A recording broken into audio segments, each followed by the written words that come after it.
Hi, welcome to a special edition of Our Town for Carson Now and ACC TV. I'm Kurt Caraway. This morning we're talking to Steve Neighbors, who is president of the Carson Nuggets, trustee of the Hoppin May Adams Foundation, and also a main figure behind the City Center project, which is, of course, been a big issue for a number of years. 3 years going now. 3 years, yes. So it has taken a long time. It's evolved a lot since then. You're kind of a private sector guy, and so having a project go this long, to even get it off the ground, probably a little bit frustrating. Has been. It's been a learning curve for me. But now we're kind of in that, I don't want to say final stage, but I mean we're now. The question's on the ballot for November. The voters, Carson City, will vote whether they want to have the project and fund it with a 1/4 cent sales tax. And what are you doing to kind of educate and to help get that passed?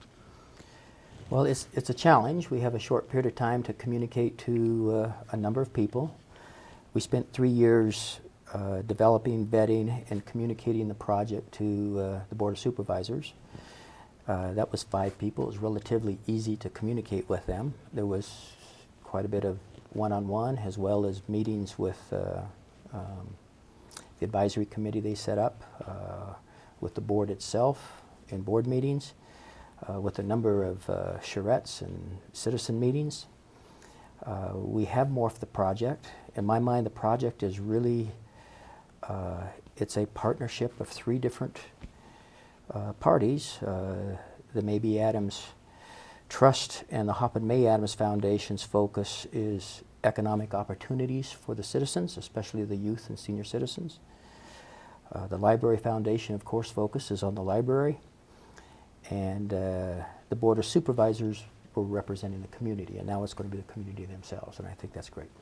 So, well, yeah, it's been an interesting process. We've seen different iterations of the project, and I know that you've done some polling recently. I remember there was a story about that. And what have you found out that people are seeing about the project that stuck out to you about that?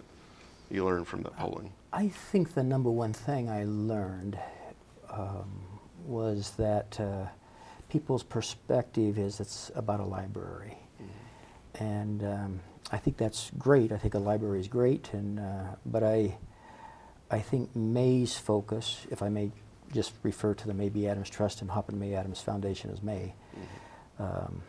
That sums up those entities. May's focus is really on economic opportunities.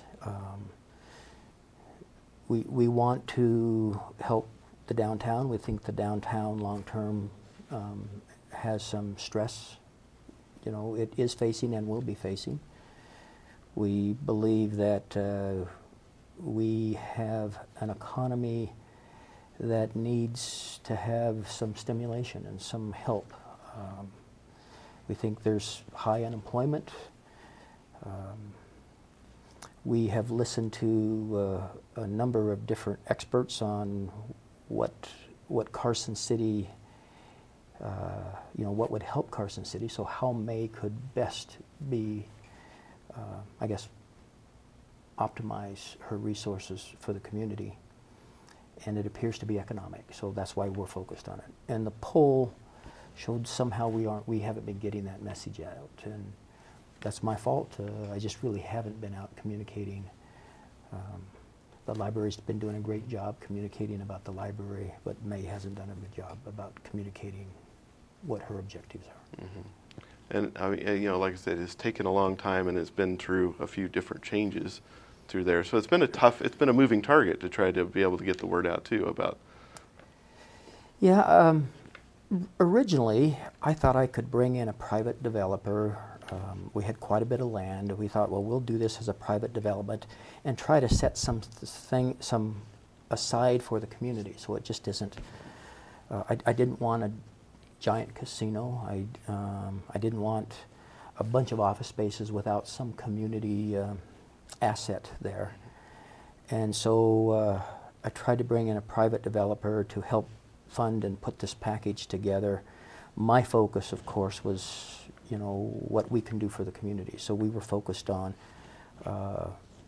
building an economic toolbox, having the library manage it, as well as being a 21st century library, put in a community plaza. We knew we were taking out parking that we've allowed all our neighbors to use, and we knew that needed to be, we're putting more stress on that. We knew we needed a garage. So we were focused on the public side, and we were letting the developer focus on the private. And that ended up not working well. The private developer had objectives that were contrary to Mays in the cities. And not that they were bad, it's just they had a different perspective. And so we really eliminated the private side and just focused on the public development. And it's rare that someone comes in and helps the public develop the public side, but that's what we're focused on. So that's perhaps the major change to the project. Now, explain a little bit, the May B. Adams Trust and the Hop and May Adams Foundation, the differences between those, because when we're doing these supervisor meetings and things like that, sometimes they get used interchangeably, sometimes they are confusing. Maybe we can help clear that up a little bit. I understand. So the May B. Adams Trust is a trust. I'm the sole trustee of it. It owns the Nugget. It answers to the Hop and May Adams Foundation, who is set up for the benefit of the community of Carson City. And so everything I do has to answer to the ultimate call of the Hop and May Adams Foundation. The Hop and May Adams Foundation is a nonprofit, it's a foundation. The May B. Adams Trust owns the Nugget. The foundation really is not interested in owning a casino. So the trust perspective has been, how do we fulfill the obligations of the foundation, our ultimate boss, and at the same time be responsible to the Nugget, its employees, its customers, its stakeholders. And so May B. Adams and myself as the trustee owns the gaming license that allows the casino to operate. As we went through a process of getting, we've been spending the last 3 years, since January 2009, getting a management and team in place that we could then transfer ownership to. Okay. So to clear that up, so the trust, of course, was the first entity, right? And the foundation came second after that? Right? Well, the foundation was created after they both were set up prior to May's death. Okay. The Nugget was owned by Hop and Howard Adams since the 50s, so it's been in the community 60 years, owned by the Adams anyway. It was here before that. Prior to May's passing, she engaged some attorneys. She set up the trust and the foundation. She, in the trust, I was responsible. I acted as her PR, and I distributed to her heirs. The remaining residual assets will then transfer to the foundation. Okay. And one of those assets, so I've dealt with all of those. One of those assets is the Nugget, and we've taken a long-term approach rather than just simply sell the Nugget and all its land to another casino owner. We wanted to figure out how to help the existing employees in the community with that asset. And now the trust and the foundation, or the foundation, I guess, stipulated as part of May's wishes to benefit the people of Carson City, or how is that? Yes, the foundation's legal directive is to be a blessing to the community of Carson City. We, as the trustees, the 3 trustees of the foundation, have done our research and determined we can best be a blessing if we take a different focus than other foundations. So there's, like, for example, there's a library foundation. Its focus is a library.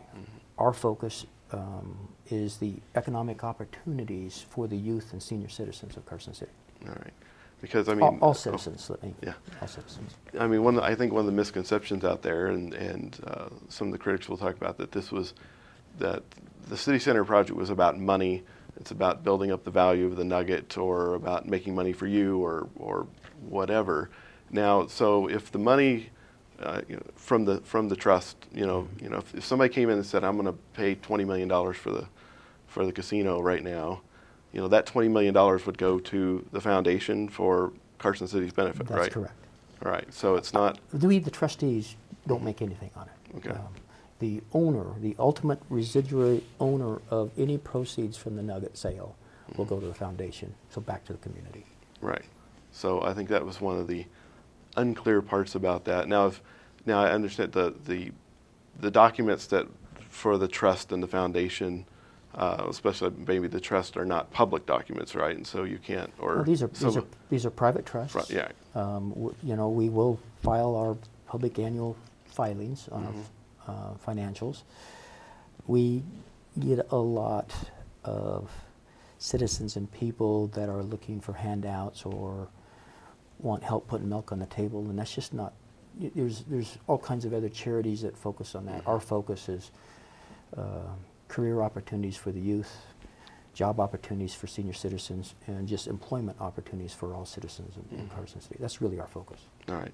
And now, as you've gone through the process with the city for this project, they've been made aware of all the stipulations that this money is supposed to go back to Carson City and that, right? Yes, we've disclosed all of everything. The city attorney has a file on us. Okay. He has done, the Board of Supervisors have had him go in and do substantial vetting of us. The Nevada Gaming Board has done substantial vetting. As they do. Yeah, as they do. I was surprised at what I went through. I held a top secret clearance because I did work on military bases, and I was surprised at how thorough it really was. And maybe, as I talked to other people, maybe mine was a little more intensive just based on the circumstances and the situation. You normally don't have a trust owning a casino and a trustee getting the gaming license that keep it going. And so there was, I think, from what I'm picking up, there's quite a bit of focus on that, above normal. And then you said that the foundation has no interest in owning the casino at the end of this process, and so it is going to be transferring that ownership over to the management team. Is that, do I understand that right? We've actually had a number of offers on the nugget. We internally, in visiting with the Hop and May Adams Trust as well, have determined that the best thing we can do with the nugget is help it become employee-owned and or management-owned. We have done a lot of work in getting the management, finding the management, getting it placed, getting it trained. We feel like they've just done a crackerjack job. They're running profitably. They're executing on their budget to the gnat's eyebrow. They've adjusted. We've all foresaw a drop given the bypass when it went through. That was projected well. That was managed well. They've adopted community first. And that's the Hop and May Adams mission, is the community. They've embraced that and have performed in that very well. There's a whole lot that the Nugget has done that people know about and don't know about. And so I'm real pleased with how that's gone. And we're in the process now, the final stages of making that transition. Okay. How long is that going to, you think, will that be? Or there's a number of gaming licenses that have to happen. We were trying to figure out how to make it employee-owned. Nevada law isn't really set up to do that without going public. So we have been working on how we can have not only the management but the employees be blessed in this, as well as money back to the community. So we're trying to weigh all these balls and put together a very good balanced approach of how we bless the employees and the management and the community with the sale of the Nugget. Well, that's a big job. Well, it's been, and it's all with lots of regulations. Yes, yes, of course. Well, how about a little bit about you? Because I'm not sure people know a little bit about you mostly from this project, but I understand you grew up in this general area, a region that you lived here as a young man. I think there's been a lot of distortion on that, so thanks for letting me clarify that. I came from a dysfunctional, broken home. I was raised in a little bit in Klamath Falls and then brought over and lived in Reno and Sparks. There was a period of time when my father and mother were having some problems, and my father was in prison, my mother was having some issues as well. And so we spent a little bit of time, I spent just a little bit of time, and I can't even tell you how much time. I was very young. I spent a little bit of time in the children's home here in Carson City. I just remember it being, lots of big kids. It was scary to me. I spent quite a bit of time in Reno and Sparks. I went to elementary school in Sparks. I was a kind of a street kid. I swept parking lots from 9 years old up. I made kind of a living. One of my first accounts was the Nugget in Sparks. So I guess I've been in the casino business. In the Nugget business, since I guess, 9 years yeah. old, So. yes.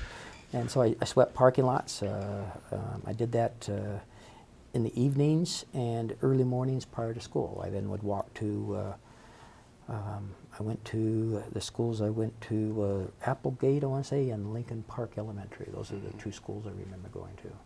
And at 12, my dad got out. We went to Boise, and I've been in Boise all my life since then. My dad then moved on to Oregon, and I stayed in Boise. But being a young entrepreneur, doing that led you to other things in life too, of having your own companies. Yeah, I'm a sweeper boy at heart, so that's who I am. I swept parking lots in Reno, so from 12 up I had my little power sweeper, and I swept parking lots, and I went through junior high and high school there, and my family moved to Oregon, and I stayed there. I then grew that business into parking lot maintenance and paving, and pretty soon we got on to highway work and bridge repairs, and eventually I ended up running a business that worked in 35 states doing heavy highway work. I was a public works contractor, did a lot of airport work. I carried a heavy highway license, licensed in Nevada as well. I did a lot of sub work for contractors.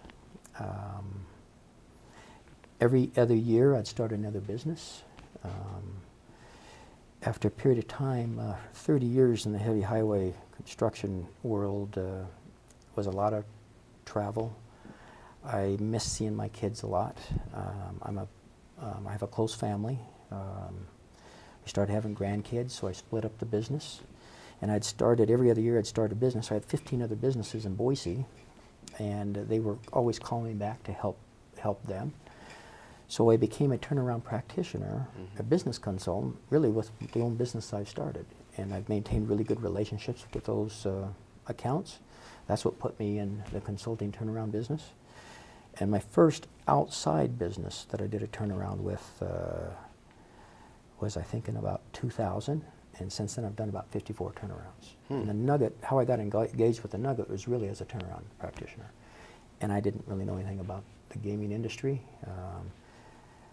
I at first turned it down, but it was Andy McKenzie that was doing some research on different turnaround practitioners, and he's the one that came back to me. And I thought it'd be really interesting to go back to see Carson, Sparks, Reno. The Nugget. Yeah, and the Nugget. I mean, and I thought, how ironic, my livelihood started on the Nugget parking lot in Sparks. Right. So now, like the highway company, what was the name of the highway company? Is that the paving company, or is it? It was called Eternal Line, and there was Eternal Line of Idaho that was based in Idaho that did Idaho work, and then there's Eternal Line Corporation that did work in outside states. Okay. And we had, our biggest office was over in the D.C. area, so I spent a lot of time in, I'll be honest, I spent a lot of time in a lot of different states. I ended up going into the projects where we had trouble on. And believe it or not, we often had jobs that didn't go the way we bid them or we thought they should go. But doing that kind of highway work all around the country, that couldn't take you out of the house. Yes. So, so now back to the city center project and all the things we've been through with that. What's the thing that you want to most tell, undecided voter out there? I don't know much about the city center project. I've heard the name, or I've heard the Nugget Project name, or whatever. What is it, the message you have to get out to those folks? I think the project has had a lot of work on it by a lot of different people. I think I have spent a lot of time myself on it. The foundation, the trust, has spent a lot of money vetting and developing it, traveling around the country trying to figure out the best thing we could do. There are 3 different parties involved with different perspectives that have all come together and said, we think this is the right thing to do. So May's perspective has been, how do we help a struggling downtown? How do we create an economic diversification, an enhancement of Carson City with good quality businesses? How do we help existing businesses create more jobs, better pay? How do we create an attraction to other businesses? Carson's, I think it's a jewel that just is not known out there in the world. I come from Idaho, so Idaho also was kind of one of the butt of the nation's jokes, and I think it's awesome too. So we're focused on how do we create jobs here, and then how do we create the skilled workforce here. So our perspective in the downtown, the city center project, has been, how do we create the chicken and the egg? How do we create jobs and the skilled workforce for those jobs? And how do we make this attractive for businesses that are here? How can we help them grow jobs and new ones that that fit in well with the community? How do we attract them without just going and stealing other businesses, or trying to figure out how we give more tax breaks than somebody else. That's a broken system, so we focused on a different way to do it. And that's been May's input into the city center project. We have an asset that we're willing to not figure out how to harvest the most dollar out of, but allow it to be used by the community if they want to do it. We have 2 partners that we're not saying they have to step up to it. We've just said, here's what we think, and here's our participation in. So the other 2 partners are the library and the city. I think there's no better trusted institution than the library to manage the tools and manage the plaza and be the centerpiece of this project. That's my own personal perception. But how that gets funded is really then in large part up to the Library Foundation and up to the city. The city they did their vetting. For example, the mayor went to the mayor's, I don't know what it's called, but it's where all the mayors get together, and he's done his own vetting. A number of the Board of Supervisors have done their own vetting.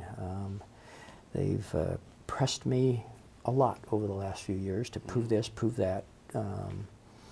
And so there's kind of been a morphing of 3 different views of what needs to happen, and that's what's all come together that we now call the City Center Project. At the same time, we're doing it out in the public. I've never done a project out in the public before. I've never, so I haven't, I guess from my perspective, I haven't managed that well.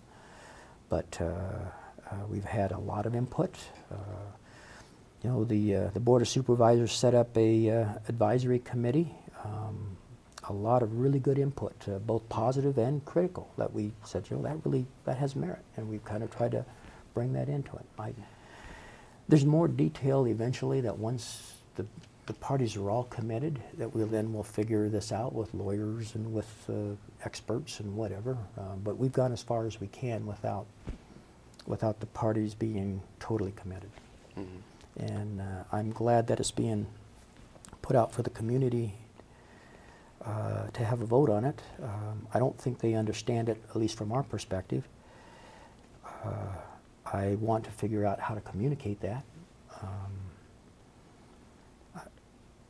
But ultimately, May's here for the long run, and we want to do what the community wants to do, and we're not here to force anything on anybody. So we're a party to the Library Foundation and to the city saying what's right overall for the community. Mm-hmm. And that's our role. Now, the process, even though the process has been long and arduous, and expensive.